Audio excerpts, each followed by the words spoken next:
Primavera instabile, cimice asiatica a infestare gli alberi. Non sarà un anno da incorniciare il 2019 per i frutticoltori veneti. Un flagello questo insetto per la Bassa Padovana e il Veronese. Il punto nel corso dell'annuale assemblea regionale della CIA a Padova.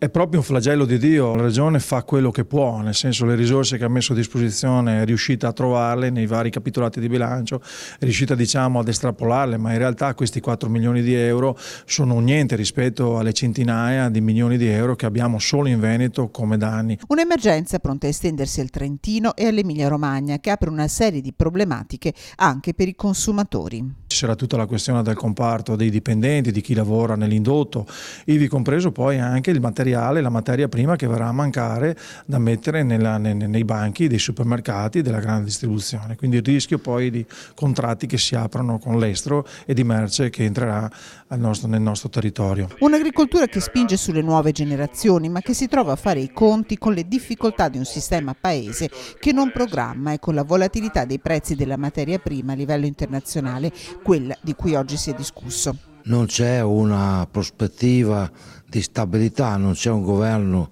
dei mercati a livello mondiale e quindi la volatilità è l'elemento che come sempre mina la capacità imprenditoriale. Intanto sono due le richieste che arrivano dagli agricoltori per combattere uno dei nemici interni, la cimice asiatica. Il contrasto alla cimice, quindi tutte le tecniche, la Vespa Samurai, tutto quello che può essere, tutto quello che possono essere le tecniche che la scienza ci può dare per poter contrastare questo flagello, ma in primis, e io dico la fase più importante, è quella di ristorare le aziende, perché le aziende se non vengono ristorate il rischio è che partano le motosega, quindi non avremo più il problema della cimice asiatica perché verranno eradicate le piante. Il 30 gennaio le preoccupazioni dei frutticoltori italiani si faranno sentire nel corso di una manifestazione che si terrà a Ferrara.